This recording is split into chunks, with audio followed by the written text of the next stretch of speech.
Hey everybody, I'm really excited today to welcome Miss MacGyver, and you know what that means. She can do anything, and she's done everything, and we're really excited to have Suvi with us today. Suvi went by Miss MacGyver on the Pacific Crest Trail. She's since taken on a new trail name, and certainly we'll have to hear the story about that. I believe it's Space Goat, but we've followed along on her many adventures and journeys since the Pacific Crest Trail, but I thought we'd just start by getting to know Suvi. So tell us a little bit about yourself. Hi, it's so nice to see you after a long time. Um, yeah, so I'm from Finland, so I'm here across the big ocean here from you. And yeah, what should I tell?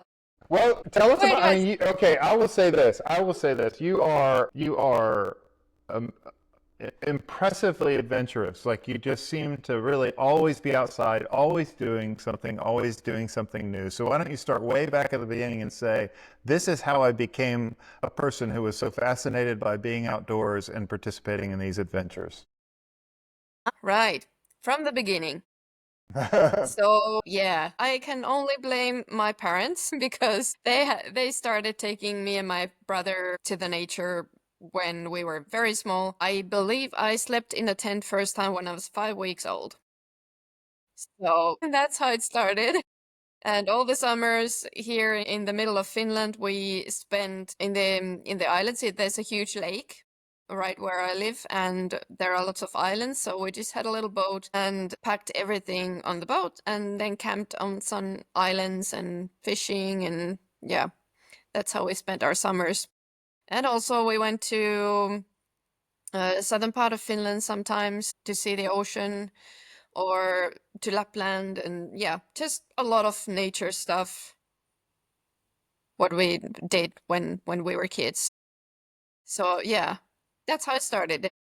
Nature has always felt very safe and nice place to be. It's like home for me.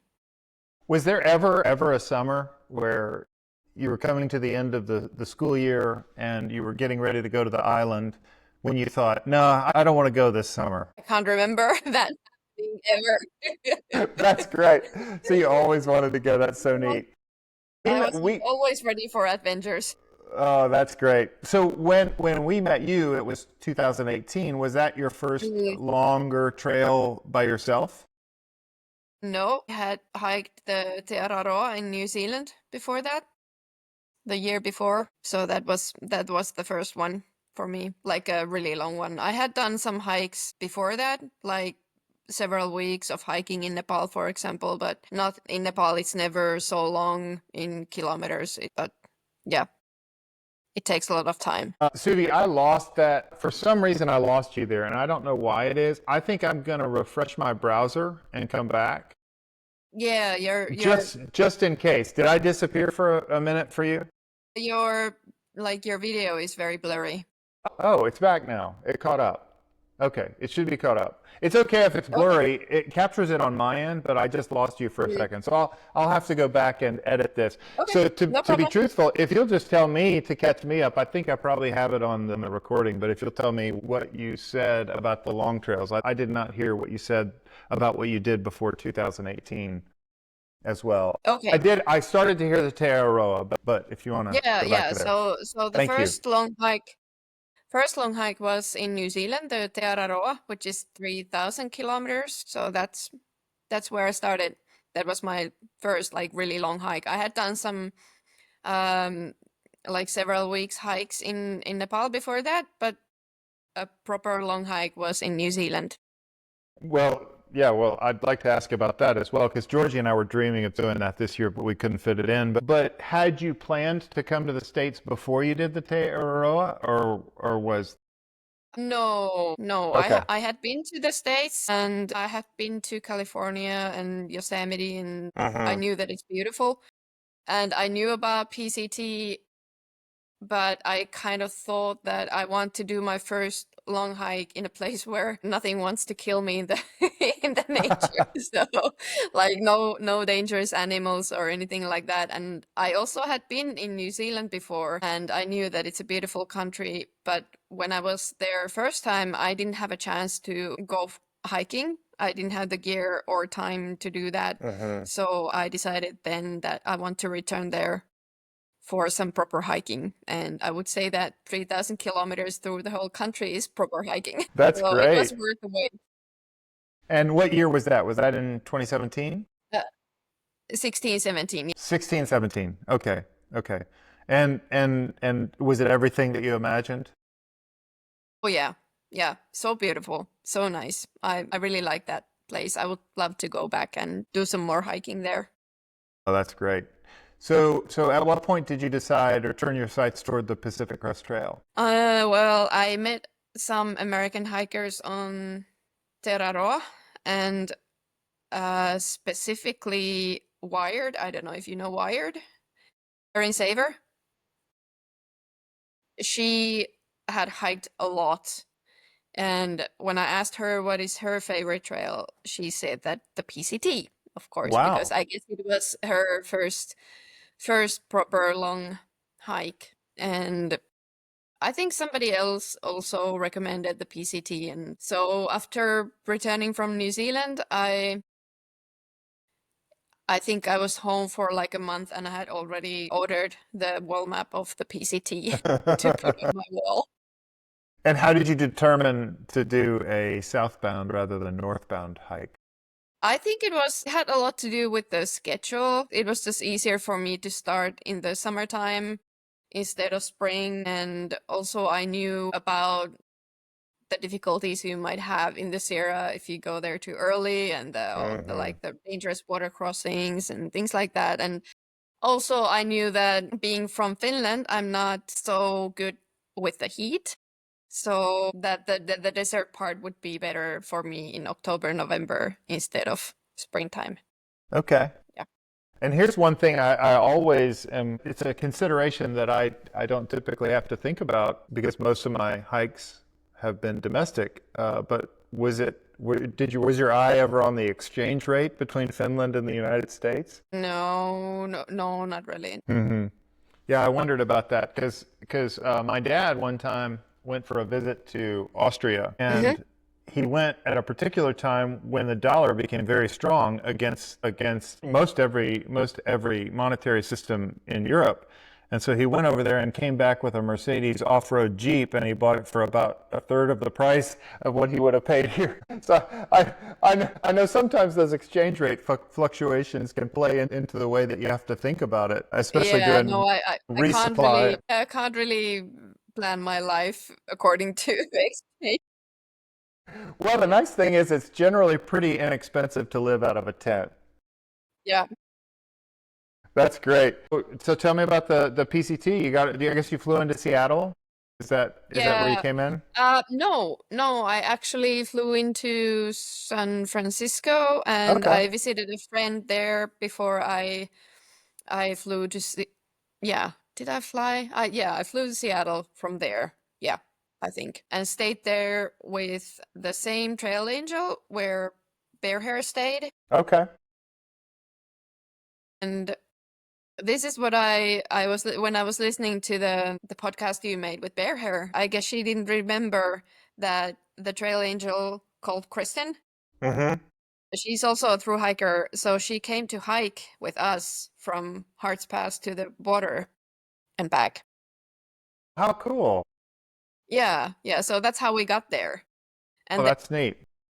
there was also a Norwegian guy called Björn with us in the car.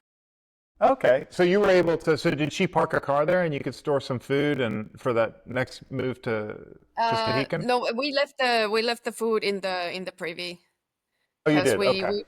we didn't know if we would be back at the same time as Right. she would be. Yeah.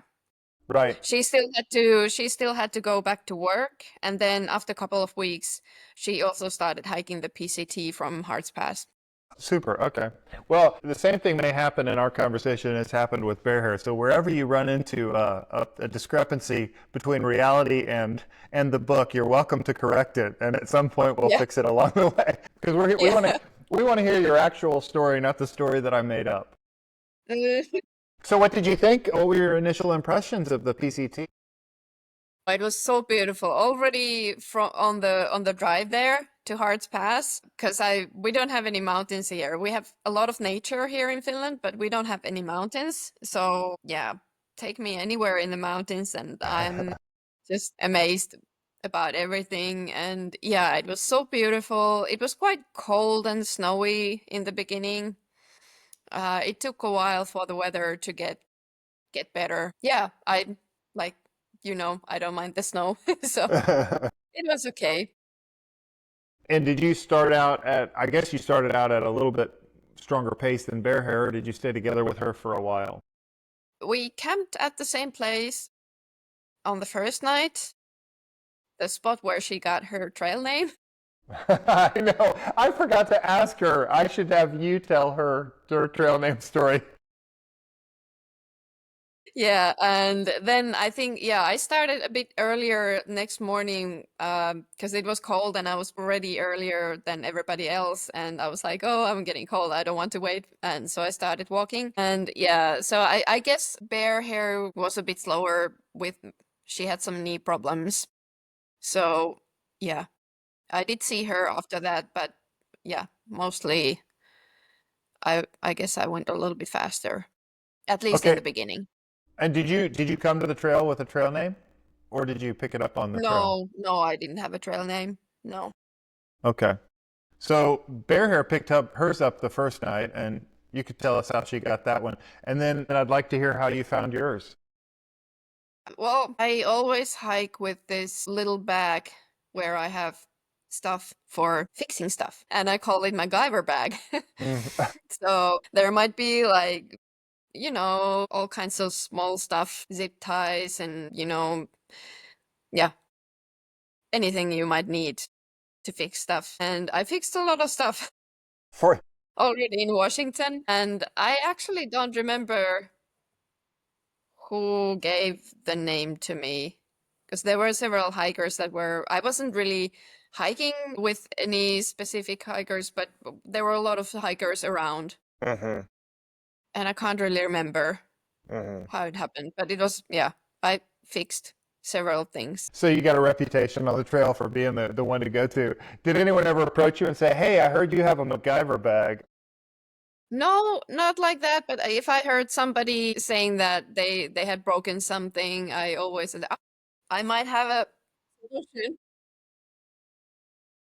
Oh, that's great. That's great. So Mm. I guess you'd probably dialed in your gear pretty well from the first hike to the second hike from Te Araroa. Did you make some significant changes, or was it pretty much the same? Nothing too big. I had the same tent. I started with the same backpack, but then I actually ordered a new one, which I got in Cascade Locks. Oh, okay. Yeah, and what else? I did change some stuff, like I had quite a heavy Gore-Tex jacket in New Zealand, so I changed to a lighter one. And hmm, yeah, but not that much. Oh, I did get a quilt for Okay. the PC because I knew it's not going to be that cold. So I had a quilt. Okay. Yeah. Okay. What was your impression coming from, I guess, doing most of your exploring in Finland? You'd been to Nepal, you'd been to New Zealand. What was your impression of the hiker culture on the PCT as it compared to the other places? I love it. I really enjoy hiking in US because of the hiking culture, and it doesn't really exist like in New Zealand. There was something forming, something like that, but it was quite in the beginning of the Te Araroa trail. Like it had only been there for like maybe 5 years. Mm-hmm. There were some places that you would call like hiker friendly, and there were some trail angels already, but not. It wasn't really anything even close to what it is in US. Mm-hmm. So, and of course in Nepal, it's totally different world. And also now when I have hiked in other countries like in Europe as well, it just doesn't exist really as it Mm-hmm. is in US. I Mm-hmm. haven't really seen anything even close to what it is in US in any other countries. Mm-hmm. So Yeah. I How get did you establish, obviously I've really only ever hiked with my family, or at least another family member, on a distance trail. How did you establish your patterns? Like, what's a typical sort of day like? There were a lot of groups in and around you, and it seems like you were with them and you weren't with them, and you were with them and you weren't with them. But what was that like? Did you have a typical day? Yeah, I wake up quite early. I like waking up when it's, well, of course, in Washington, the days were very long. They So were long. it was quite difficult to wake up before the sun came up because it came up very early. But anyway, I like getting up early and I start hiking quite soon. I do need my cup of coffee before I do anything else. Yeah, I really enjoy hiking by myself, but I also enjoy other people's company. So I don't really like, I don't mind walking with someone, but I also don't mind walking by myself. Hmm. But I remember that especially on the PCT, it was always nice to camp with other people in the evening and to have that company when you're having your dinner. Yeah, it was nice. Did you, when you were hiking alone, did you typically not listen to anything, or did you listen to music, or did you listen to books, or is it just you just walking? In the morning, I never listened to anything. If I did listen to something, it was in the afternoon, after lunch Hmm. when you're a little bit tired and need something to keep you walking. I don't listen to music. I listen to books. I listen to quite many books. I think it was like 27 books. Wow. The whole PCT. While I walk and also sometimes in the camp before going to bed, I might listen to some books.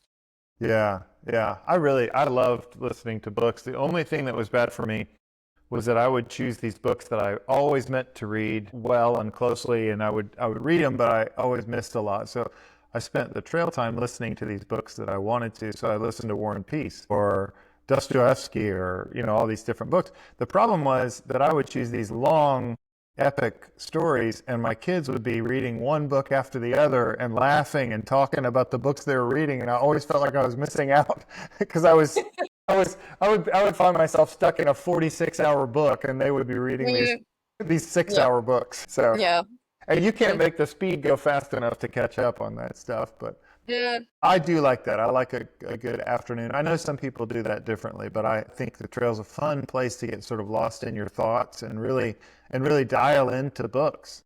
Fiction or nonfiction? Both. I kind of try to do it so that I listen to some fiction and then something educational, Hmm. like both. That's great. Well, this would be getting ahead of ourselves, but you'll have to make some recommendations for us that would be good for while we're doing the Hexatrek, because I bet there are a lot of good stories about those mountains or in and around those cultures that would be fun for us to hear, and we would have no reason to know what books those would be. So Yeah, maybe you can coach us in that direction. yeah. So obviously, like Monica says, the Cascades were by far her favorite mountains of any of the trails that we've walked before or since. And Mm. I wondered what your impression was overall of Washington, and then take me into Oregon, because our experience was that Oregon was better than we expected. We'd been warned that it wasn't all that Mm. great, and we actually really enjoyed it. So I just wonder how it struck you, both of those states. Yeah, I would say that the whole from the whole PCT, the Washington part was my favorite. Uh-huh. I really enjoyed it. I did really enjoy the Sierra part as well, but I don't know. I somehow in Washington I felt like I was more in the wilderness Uh-huh. than in the Sierra, I think. And yeah, I guess also because it was the beginning of the big adventure. Maybe that's another reason why it feels so special. And also the volcanoes. Uh-huh. I like volcanoes. So Uh-huh. yeah, I Yeah. really enjoyed seeing the volcanoes and walking from one volcano to another. Yeah, it was beautiful. But yeah, Oregon, I did enjoy Oregon. I really liked it. It was a little bit easier hiking and there were a lot of lakes where to swim. Uh-huh. And yeah, I like swimming. Yeah. Especially when it gets hot like that. It was hot in Oregon. Oh yeah. Yeah. Yeah, that's great. One thing that I've noticed is that and I'd be interested in, because you've been a lot more places than I have in the world. I was struck this summer when we went to the Great Divide Trail at how unimpressed I was with the trees. And I couldn't figure out for a while that that's what it was that I was missing. But Okay. I just don't know that I've seen better trees anywhere than in Washington and Oregon. It's just those forests Yep. are so amazing. Yeah. It was so green and so like, yeah, it was beautiful. I really liked the forest as well. Yeah, Mhm. I can imagine. Wouldn't they be the same kind of trees in Canada as well? You know, there were some pretty trees, but there was anything that seemed to have the age that those the trees in Washington had were much smaller. They were much smaller and they didn't seem as healthy. And so I don't know if they clear cut it. I don't know if it was from forestation or if they just have so much shorter a growing season that the trees don't ever become quite so impressive. I felt the same on the CDT as well, but not to the same degree. I didn't think on that middle of the country on the Rockies that the trees were as impressive as out on the West Yeah. Coast. I just felt like I just hadn't run into any forests like that before, where it was just big tree after big tree after big tree. And I wondered, I guess the reason I thought of it was thinking maybe I wonder if that contributed to your sense in Washington of being so in the wilderness, just down in Yeah, there. maybe. And they were so mossy, like there was so much of that bear hair everywhere. So yeah, we have a lot of that in Finland too. So I kind of felt very nice and familiar. Wait, were you the one that, when you say a lot of that, you mean the moss and the big trees? Sorry? You mean the moss and the big trees, or were you speaking specifically of the old man's beard? Okay. Yeah, that's cool. Well, so did you actually give Bear her name then? I think well, it was either me or Okay. So she was just walking around and seeing in the trees all of this old man's beard, and she thought that it was from bears rubbing, like walking by and getting their hair rubbed off. no, there was I think there was some on the ground when we came to where we were going to camp, and then she said that is that bear hair on the ground? That's so good. That's a great way to get a name. Oh, that's something. So, were there any points in there? It does not seem like it. It seems like you're so ideally suited for these adventures. But was there any point where you thought, "Man, I'm getting tired of this hike, and I'd like for Yeah. it to be over"?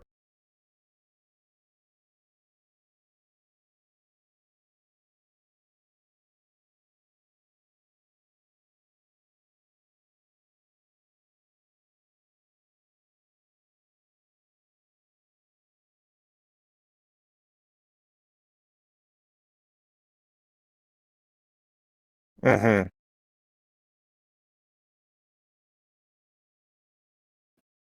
Either in Oregon or Northern California, but it didn't really have anything to do with like it wouldn't be beautiful or anything, but Hmm. it's somehow probably in Oregon there was a lot of forest walking, although it was nice because it wasn't that hot, but still like the scenery didn't change so much Yeah, anyway. yeah. Well, maybe there I felt Yeah. a little bit bored, Yeah. but Yeah, and obviously the state lines are an arbitrary thing, but I can remember coming through Washington and Oregon and thinking, we've done all of that, these two states, it feels like such an accomplishment, and we're not even halfway yet. You hit that sign and you're like, oh my gosh, there is so much further to go. yeah. It just felt so endless. So I Yeah. had I had some of that feeling in there. I think somewhere that Ashland, northern Mm. California, before you get to the Sierra. But I think that's, if I'm not mistaken, tell me where you remember running it into us the first time. I'm not sure that I have it right. It was that climb out of Belden. Okay. Yeah, I remember it was me and some other hikers. We were sitting there having a break, I think. I was with Sassafras at the time. Okay. Okay. Yeah. It was her and then maybe King and whoever Mm-hmm. was hiking with him. Shivers, I Those think people. was, yeah. Yeah. Okay. Okay. So I I remember it was then. I did leave you out of a moment that I remember seeing you. It's the day that I lost the GoPro and had to go back for it, and I ran into you and Sassafras, And originally I wrote it into the story the way that I remembered it happening, which was with you and Sassafras. But then I Mm, thought for the reader it might be confusing because most of the stories I was telling about other hikers at that point were about Troubadour, and I know he was in and mm, around that area. So I thought I'm not going to confuse people and pull Sassafras and Suvi in here out of the blue yeah. and have them be the ones. So I turned it into him. But I do remember running into you that day, and I was quite despondent, as I recall, like having to walk backward up the trail to get that GoPro. Did you catch up to our family that day? I don't remember. No, I think I met the whole family that day because I remember talking to Georgie, Mm-hmm. and I remember that I did ask her like where you are from. I knew that there is a family of six on the hike, but it was yeah, I hadn't seen you before. Mm-hmm. And then when I saw you, yeah, I talked to Georgie and asked her, of course, how old she is. And then I did ask her when she said that you're from Florida, that, okay, so had you ever seen snow before on your hike? And she was like, no, I have never seen snow before. And yeah, so I thought that, wow, well, that's very brave going hiking in the snow because there was quite a lot of snow in the beginning. Yeah. So it must have been very exotic for you guys. It was definitely an unconventional. I had spent some time, but none of my kids had, so it was Mm, quite a new experience for us as well. And I think another significant. Well, there was one day we came into you, and it was such a surprise because we didn't expect to see anyone up there. We went off trail for some water, and you were up at the top of a creek. I don't know that you would remember that, but there was an off trail place to get water, and we came up and you were just there, and we got to get water with you. But it may have been a similar day to the day that we ran into you at that hut, that ski lodge, mm, backcountry ski lodge. It yeah, was yeah, yeah. probably right in the same area, and that was right near Donner Mm, Pass. Um, yeah. but that was a really fun. That was fun. I feel like that was the first time that I got to really talk to you. I think you had Yeah. interacted with my family more than me at that point. But Yeah, yeah, it was very nice to have some company at the hut. yeah, that was a neat place too. I didn't expect to find because not a lot of that on the PCT. You don't see a lot of those Mm, kinds of places, but it was a neat area, I thought. So yeah, that was neat. And I remember feeling, I don't know how you were feeling at that time, but I remember feeling sort of like that pre-Sierra. We're almost there. We're yeah. almost to the good stuff. Like, and it was getting colder at night. I think it Mhm. was cold that night, as Yeah. well. But Yeah, yeah, I that think was it was really neat. like frost on the ground Hmm. in the morning. Yep, yep. And then you became I didn't put nearly enough weight on it, but in terms of the telling of the story, but then not too far from there is where we had you caught up to me and had found all my credit cards and cash and wallet Yeah. in rubber bands and chased us down and had them for me. That was really something. Were they just right in the middle of the trail, or what? Where did you find them? Yeah, yeah. Yeah, it was like quite soon after I think it was that trail end where your friends came to Mm-hmm. bring you some food or something. Mm-hmm. Mm-hmm. And I guess you left first, and then I stayed there for a moment. And yeah, after that, it was, yeah, quite soon right on the trail. That was very fortunate for us. Thank you. It would have been a different kind of stay in South Lake Tahoe without any cards or Oh, yeah. money. It would have been quite. So, did you stay for a while in South Lake Tahoe, or did you get right straight through into the Sierra? Yeah, I did have a rest day there, and I had to organize some stuff. I had to replace like the tips of my hiking poles Mm-hmm. and yeah, some other stuff, and I just needed a rest day. And I remember you were staying in a hotel, and Mm-hmm. you also offered for me to go and stay with you guys, but then I had already organized a place to stay through couch surfing. Cool. That's great. Yeah. I think Monica said, "Hey, you forgot to include that we had Troubadour over for dinner that night." So we did run into some people there. I felt like that was a kind of a neat town. Like it was kind of like a lot of people. Like we ran into a lot of people there that we hadn't seen for a while. And then Mm. they were all, because it did feel like we were kind of headed into the Sierra. And we went a little bit slower because we had some friends join us and hike with us for 4 days coming out of that section. Yeah, I remember because your friend had you had also my bear can. You remember? I had I your might bear can? yeah, it was No. put in the car. The car that was driven to Sonora Pass. Okay. That's right. Now I remember that. Yeah. Yeah. And your friend, I guess he got sick and Well, had we'll to say that. We'll say that. He couldn't keep up is what really happened. So okay. he didn't like the altitude and it was not suiting him, but he did have some Good. trouble keeping up with us. And so he ended up going out and coming back in. But now that you mention that, of course, yeah, I do remember that. Did you have to slow down quite a bit to wait for your bear can, or did we get it to you on time? Well, I got to Sonora Pass and I think he was already there. Okay, I knew good, that I good. probably have to wait for a while because I knew Yeah, that you were behind me, but yeah. he was already there and he knew that you will still be at least a couple of hours away. Okay. So he was going to have something to eat in a town close by. And of course, I was like, eat? Where? What are you going to eat? Can I come? Oh, so you got to get a meal. Yeah, so I went with him and we had burgers and Oh, yeah, that's and so we came back. great. Oh, that's Yeah. so great. I did not remember that. That's a neat detail. And it's neat because the Sierra is not an easy place to resupply. So No, no, that's a it's not. nice. That's why such a nice uh way to organize that. Hmm. Yeah. Hmm.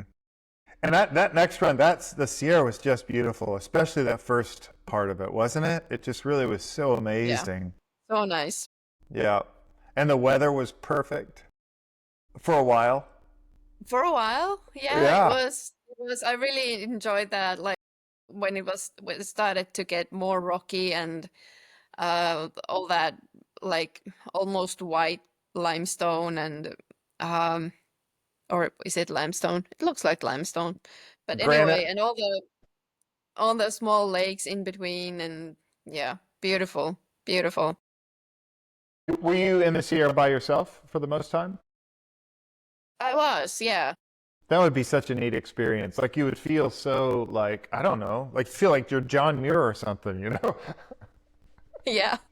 Like Yeah, it's pretty much. because in some ways it's a really otherworldly landscape. It really is so unique that it just doesn't even feel like you're on planet Earth at some points. You know, you just can't believe Yeah. that it's there. Did you see any wildlife? I didn't see any bears in the Sierra. No. Or anything else big. No. Yeah, because I remember that I didn't see any bears in that section where you actually have to carry the bear can. Yeah, yeah, yeah, yeah. So you're mad at the bear canister the whole time. What am I doing carrying this? Well, it did feel a bit stupid, but I know why we have to carry it, and I didn't really mind. The ranger that stopped to check our bag reached in and she tapped the top of the canister and Mm, she said, "Yeah, can you take it out? Can you open it up?" And I said, "You tapped the good. top of the canister. Why do you need to see everything?" And she said, "Well, Yeah. sometimes people just carry the top." Which I thought that is fantastic.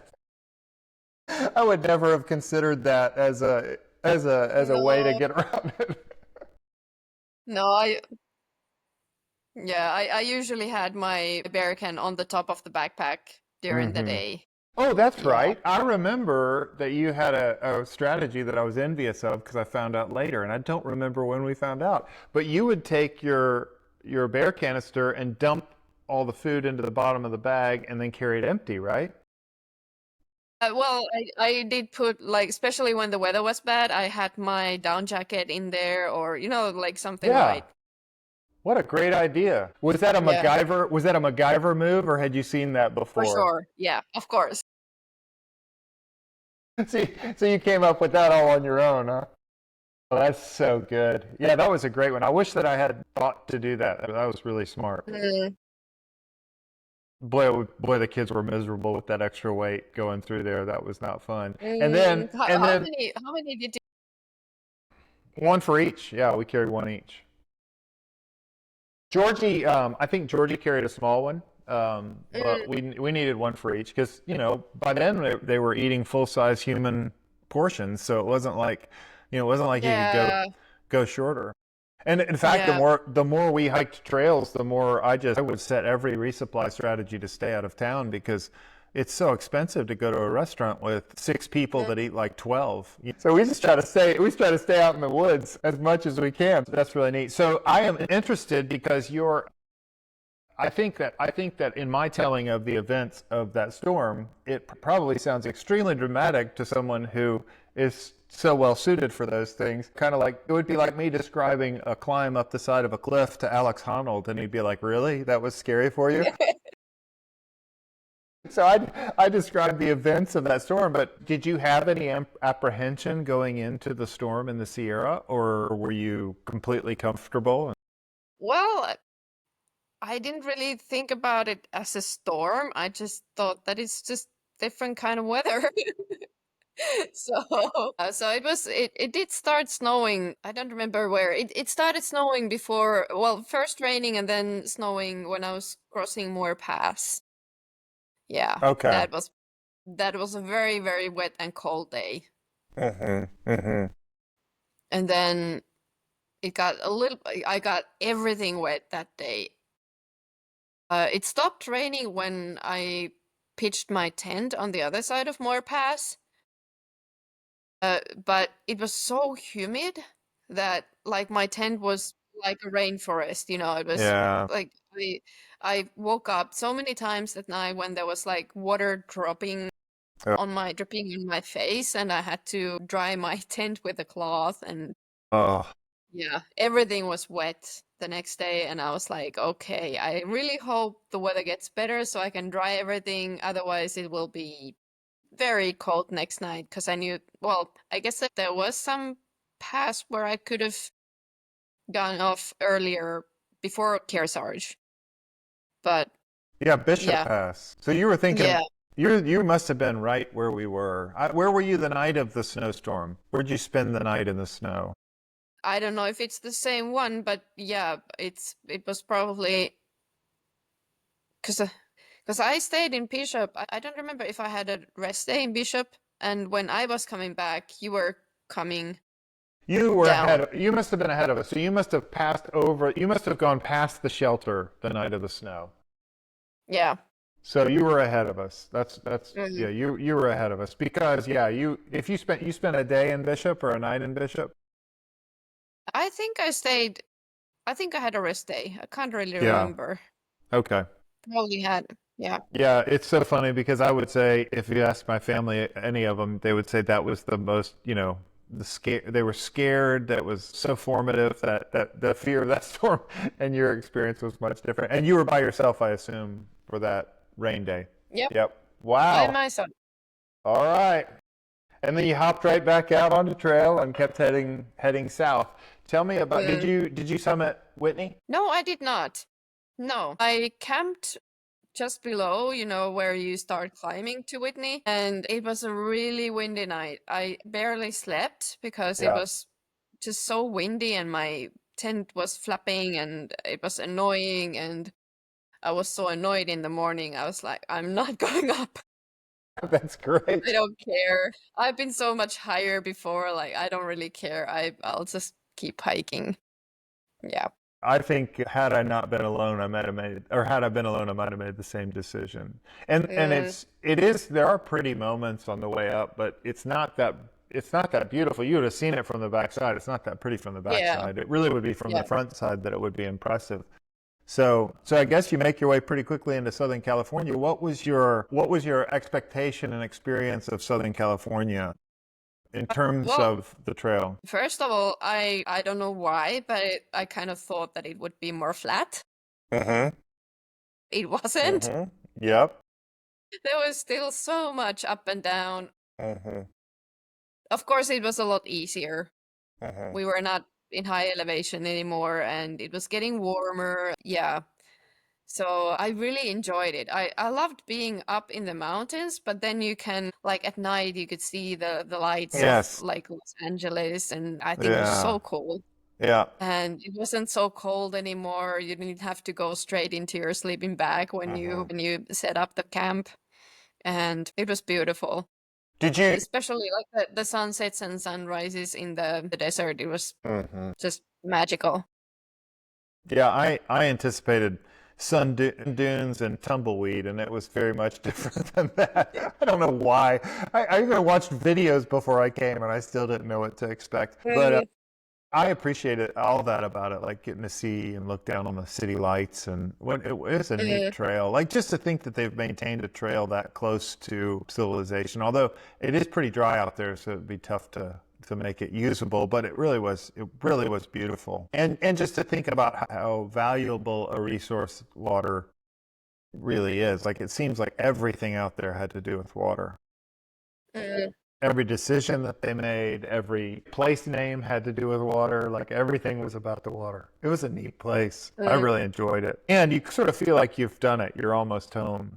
Did you finish? Were you finishing in and around anyone at that point? Were you walking in and around anyone? Yeah, at some point I was very worried that I would finish by myself, and I was Uh-huh. like, how boring would that be? Be there at the Yes. monument, and then you would Yes. be by yourself and like, woohoo, and take a picture with the timer and then go home.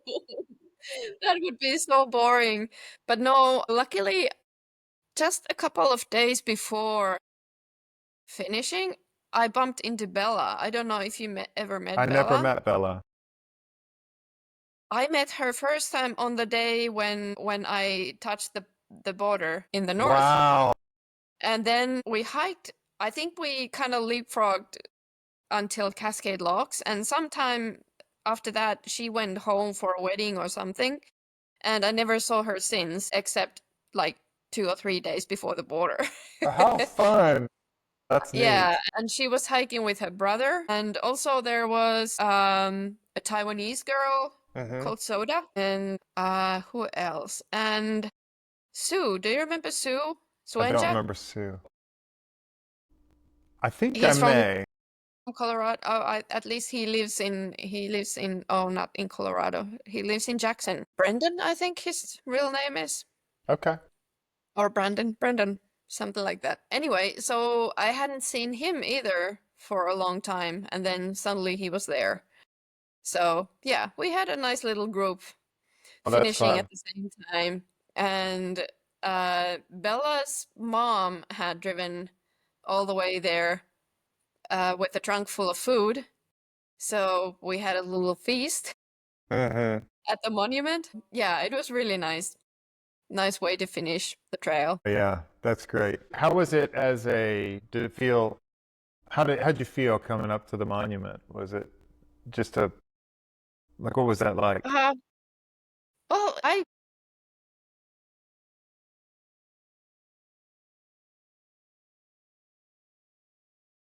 Mm.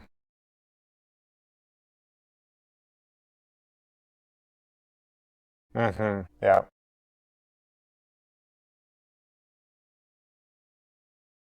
Yeah. Yeah.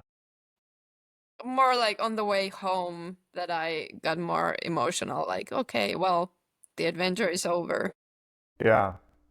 There's some for us, there's some disconnect at home because not many people around us think it would be a great idea to go and hike a long trail. It sounds like at the very least your immediate family probably thinks, of course, this is the perfect thing to do. Is it a little is it what's your community back home like? Do they think there goes Suvi again on one of her crazy adventures, or what is that like to come home after Mm. something like that? Well, I think everybody who knows me, I can't really surprise them with anything anymore. Yeah. It's more like they are surprised if I don't have any adventure plans. Yeah. So, yeah, but I don't know if they want to hear my stories anymore.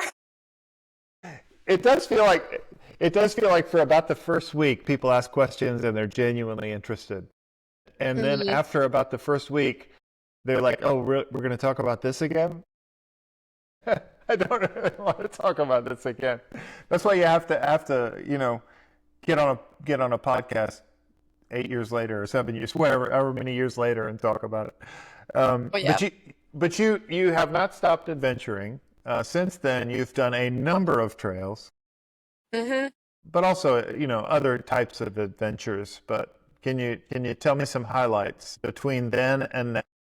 Well, one that is very different that I have like different from the PCT or any other hike in US is the Great Himalaya Trail in Nepal that I had been planning to do for a long time, but I just didn't feel ready until 2019 when I decided that okay, so like a year after the PCT, I decided that this is the time to start hiking, but it's quite difficult logistically, so I decided to do it in smaller pieces, smaller sections. The Great Himalaya Trail in Nepal is about 1,700 kilometers or 1,500. It depends what kind of route you choose. So I did the first third in 2019, like from eastern Nepal, and then a little bit over a year ago, I did the second part, like the mid Nepal, in the middle of Nepal, and I still have Western Nepal to do at some point. But yeah, that was one of the things I did after the PCT. And then there was the pandemic when you couldn't really do anything. And when that started getting a bit easier and we were allowed to travel more freely in Europe, I went to the Pyrenees and hiked from the Atlantic to the Mediterranean, and that was amazing. So I'm very excited for you that you're going this year.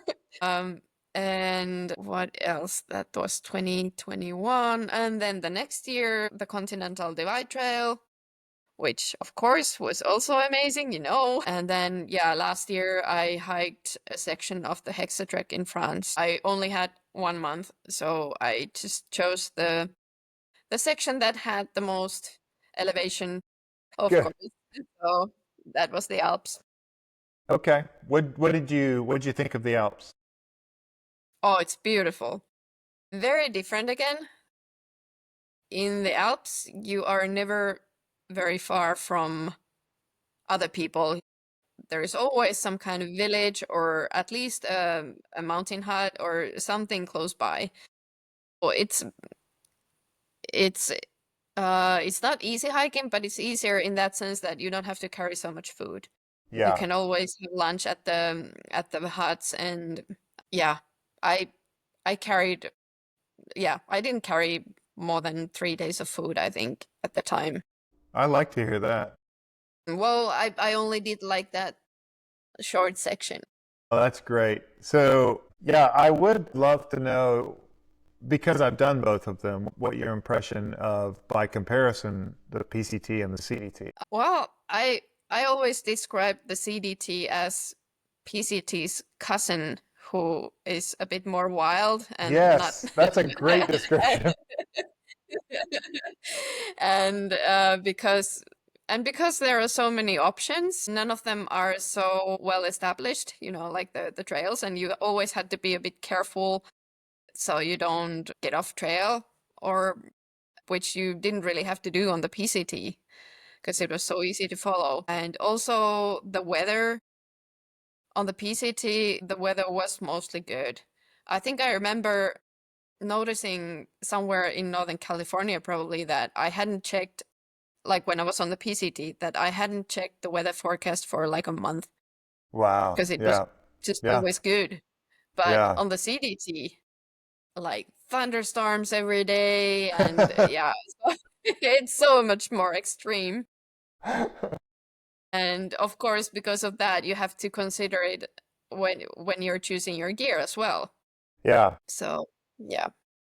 Would you, such a good description, the wilder cousin of the PCT, because it really is more extreme in every way. It's more extreme in its variation, Mm.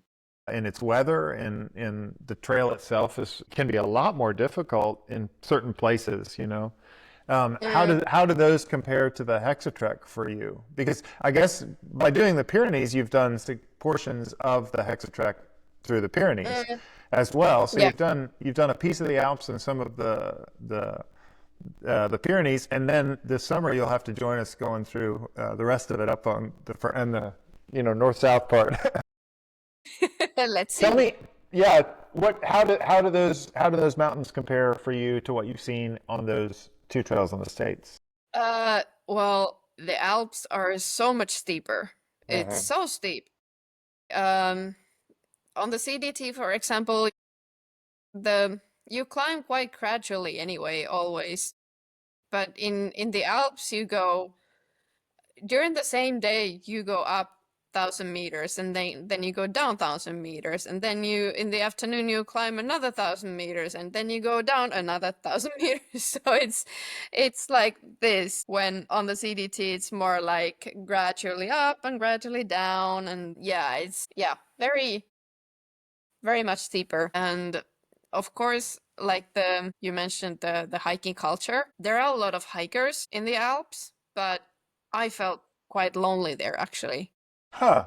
because I do speak some French, but not enough to have like a conversation with the locals, and they were not so eager to start a conversation when, like if I was at a hut and there's a lot of people, everybody speaks French, and I'm there sitting by myself. They let me sit by myself all evening, and nobody wants to talk to me unless I go and try to talk to someone. And then as soon as they notice that my French is not very good, they're like, let yeah. Uh, so so that's the downside of hiking in that area. I really Mhm. enjoyed it, but I did kind of miss the company. Yeah. I met only a couple of Hexadrek hikers. Yeah, so that didn't really help either. Yeah. What did you think? I've sent you a spreadsheet of our initial sort of pass at it. Mm. Did you have the impression that, boy, this looks too ambitious? These people are going to they won't get this accomplished? That was one of my questions. Well, I think it wasn't until the Alps yet, at least. I'm not in the Alps. I've done two Yeah, lower country sections. It was the one and then section four coming north yeah. was my So idea. I don't really know anything because I haven't been to those sections, so Okay. I can't really comment. It did not look like the gain and loss was quite as significant in those sections as the Really. others. Yeah. What about calendar? My understanding is that the Alps are very difficult in terms of, like, you don't want to get there too early. Mm, But I think I'm avoiding that by starting where my goal is to try to get Georgie back for school as soon as we can. And so my mm. hope is to start end of April and do the lower sections and then enter the Alps after having completed about 1,000 miles, of trail, Yeah. leaving the Alps and the Pyrenees essentially for Yeah. last. I think it's a very good idea, and like jumping into the like south and starting from south to north after the first section, I think that's a good idea because of course there's hopefully less snow in the south than in the north. Yeah. Yeah, I think it will work. How about We don't know yet how much snow there will be. Last Mhm. year there was a lot of snow, and I started hiking in the beginning of July from Lake Geneva, and there was still way too much snow to do some of the sections, so I had Okay. to take lower routes uh, in some places. Did you take crampons and an ice axe or I didn't have an ice axe, but I did have microspikes. microspikes? Okay. Yeah, yeah, Okay. but And those sections that had too much snow, there you would have needed like proper mountaineering gear to go okay. up. Yeah. I think maybe I'll try to skip them by weather and then get there when they're ready for me. Especially if you're doing the same thing. I'm not gonna try to out McGyver. I'll tell you that right now. Oh, that's great. Well, I'm very excited. What about gear itself? Should we be okay if we're pretty similar to, would you compare it to a CDT in terms of weather, or would you think more like the PC? Well, I was there in July, Uh-huh. and I also spent some time in the Alps, but in Switzerland a bit later, like end of August and September, and um, it was quite warm. So yeah, I rarely used my down jacket, but of course Okay. you never know. It can be windy, and I had a rest day every week because of the rain. Oh, you did. Yeah, so I planned my hiking so that when there is rain in the forecast, I book myself into a hostel or something and stay out of it because it's just miserable. Is it kind of a torrential rain? Is it cold rain? Is it just misty and Yeah, miserable? Or? it was very cold. Hmm. Well, I got cold quite soon when it started raining, and it was like when it rained, it wasn't like a little bit of rain, it was a lot of rain. Hmm. Um, yeah, like in Chamonix, they had to evacuate some of the campgrounds that were close to the river because they flooded so many times. There was a lot of rain in the Alps last summer. They had quite bad floods in some sections. I think it was in the one of the national parks along the Hexadrek. They had to close the trail at some point. I had to go to the other side of the river to hike on the road because the floods had taken the trail. So, Wow. yeah. Wow. Okay. Are they pretty quick about restoring those things, or do they do alternates around them, or I don't really know. you moved on? Yeah, yeah, I didn't wait for it. Oh, that's great. Is the Hexatrek becoming increasingly well known in Europe? I mean, is it growing as a Apparently, trail? Is that the? I think so. But yeah, I was surprised that I didn't see so many other hikers there. They might have been behind me because yeah, because many people started a bit later last year because of the snow. Hmm. So yeah, maybe that was one of the reasons, but that I didn't see many people. But also because there are so many hikers in the Alps anyway that well, you do know a true hiker when you see one, but That's true. Or smell or but yeah, there were some areas that had a lot of people, like the Mont Blanc area. I actually happened to be in Chamonix at the same time as one hiker that I had met in Nepal the year before. It Yeah, in the forecast there was like 2 days of very bad rain, like a lot of rain. That's when the rivers flooded. So we stayed in the same place with him, and he was about to go and hike the Tour de Mont Blanc, and I was like, well, I've never done that before. I guess this is my chance to do it. So I just went with him. So I hiked the Tour uh-huh. de Mont Blanc with him, and then continued on the Hexadrek. And Yeah. the Hexadrek covers some of the Tour de Mont Blanc anyway. So Yeah. yeah. Well, I want to. I'm excited about planning this. I don't know what your summer looks like. I guess you've started some school, and we were hoping at some point to run into Bear Hair. I think it would have been later, so I think it would have been Pyrenees Mm. if we were able to run into her. But it would be really fun to get to see you guys over there if it were possible. That'd be fun to find a window. So. Yeah, I have no idea when I'm going to. Of course, I don't have school in the summertime, but I Hmm. have to work, and Yeah. I still don't know where I'm going to work. So Somewhere in the everything, Pyrenees that I. so it kind of depends on Sure. what Yeah. my calendar looks like. Yeah. Yeah, I'm going to Greenland in August as a tour leader, and after that I would have some time probably. I know that then I would have time, but I don't know if you'll be home already then When is that? in August. We'll see. We're going to try to push for being home as early in August as we can for her sake, because she has Yep. soccer in the fall, and so that's what we're going to try to push for. But hey, it'd be a bonus if we had to stay. It'd be a bonus to get to see you. I have a couple more questions for you.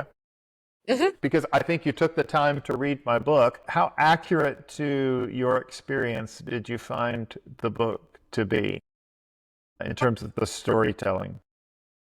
Yeah, it sounded very familiar. I could almost see myself walking through all that stuff that Hmm. when you were talking about it. I could see the places where I have been, and uh um yeah, of course, I have no idea what you have been doing there, only those moments that we shared together. But yeah, it sounded very nice. And it was very nice to hear like the whole story of your hike, because Hmm. I was only part of very small moments there. Yeah, it was great. But there is one thing, so I listened to it as an audiobook, Hmm. and it was quite funny how whoever was reading it made me sound like I'm from Austria. Yeah, it was. It was. It was so funny because he didn't do any accents for anybody, Yeah. but then he did them Yeah. for you, and I thought, why did he do that? I don't know why he did that. I don't know, and I kind of it sounded like I'm talking like Schwarzenegger. Oh my gosh, I didn't even think about how that would sound. But yeah, I had very little editorial control over that. We sent the book to him, and I thought he did a very credible job. I felt really bad for Mhm. him because most of the book, when I first finished the book, I ran it through an editing, thing that would evaluate how the book looked, and it said that it was 60% dialogue, and that most novels or fiction stories, even because this largely is told like a story, style. Yeah. And it said that most fiction stories are 30 to 40% at most of dialogue. And I felt bad to him because there was such a large cast of characters, between all my kids and all the people we met and all that stuff. I really felt bad for him. But it was funny that the only accent that he attempted was yours the whole time. And he got it wrong. I'm sorry. I got it way wrong. Well, good. Now anybody that listens to the book, listens to the audio from here, can actually insert your actual accent and Mm, voice yeah. into the storyline. That's what we need to do. We need to create an audio file. You can read all of your lines, and we'll insert those for people so they can grab them. Mhm. Yeah. What Suvi really sounds like. Oh, that's Yeah. great. And then there was one thing that I said in the book that is not true. Um, What was it? hitchhiking hitchhiking is not illegal in Finland. Oh, it's not. Okay. No, no, it's not. I'm taking a note right now. I'll change that. Yeah, All right, it's not so. hitchhiking. Yeah, it's not so common here, but I've hitchhiked in Finland, and it's not illegal. It's just not so common. There's a new edit of the book coming, and it will have that repair and a lot of bear hair repairs as well. So we'll get this thing right. Okay. It might take 10 years, but we'll get the book right after all. Yeah. And the Okay. second question is, I know there's a lot of animosity toward and frustration with the Appalachian Trail, but I feel like you're so close to the Triple Crown. No, And I'm I telling don't you, want to. everybody says it's a terrible trail in my family, but I loved it. I think it's a great trail, especially for people that Mm, read books and listen to books on trail because there's so much history. And it's such an mm. easy trail. Like it's so easy. You're so close. Yeah, the thing is that there are so many trails in the world. So many. And I have already hiked almost a year only in US. And that would be like another 4 months at least. Well, 4 months. I don't know how long it took for you. It's a bit shorter. It's short. It took us 3.5, so you could do it Mm. even faster than us. But yeah, I'm not saying it's never going to happen, but it's not on the top of my list. Okay. Yeah. All right. Well, when you do, you can use us for a home base before you go up. We'll get you started. We'll mail you packages. We can be your point of contact. Yeah. Skybird actually said that she really enjoyed it. That she Hmm. wasn't expecting it to be so nice, but she did Hmm. like it. So, and I trust her as well. Hmm. I trust you Hmm. too. Well, I would do it southbound because I think the biggest negative of that trail is the beginning in March, in Mm, in an otherwise beautiful section. We love North Carolina in the summer. We love it. It's a beautiful place to be. mm, It is miserable in March. It's brown and dry and ugly, and right. so we had 400 miles of trail that we didn't even enjoy the trail. It was not Yeah. rainy, it was cold, it was unattractive. And so that's a significant portion. So I would do it southbound if I had to do it again. Oh, Um, that's the way to go. Always southbound. Did you southbound the CDT as well? I'm jealous. You could do a full southbound. That would be so good. Yeah. Well, that's great. Well, thank you so much. It's been really fun talking to you. I am sure that I will be picking your brain as we continue to approach the Hexadrek, and I know there are lots of fun adventures to come for you. If you want to, you can tell people how to find you on Instagram, or you can tell them that you're not to be found and you want to hike in isolation. You Either can way. find me in the mountains. That's exactly right. No, my Instagram is Suvi's Adventures, so that's where you can find me. I do have a blog, but it's in Finnish, but you can find the blog also on my Instagram. And I know that some of my American friends have been reading my blog successfully with some kind of Yeah. translation thing. Yeah. Because I always write when I'm hiking, I write like a diary. So I write every day, and then so I have diaries from all my long hikes on my blog. Do you ever read any of Twig's daily diaries? Yeah, yeah, I It's do. so fun. Yeah, yeah, yeah, I love it. I'll have to learn Finnish or how to hit that translate button so I can follow yours as well. That would be fun. So Yeah, yeah, I think lots I'll of go good with. material, lots of Uh, Hexadrek too. I'm definitely going there right now. And that, are you very technical, or is it more just this is what I've seen? I assume. No, it depends. Depends on the day. Okay, that's so super. Thank you so much for your time. I really, Thank really you. appreciate This you was so being willing to nice. talk to me. Yes, so good. All right, thank you. We'll talk to you again. Talk to you again.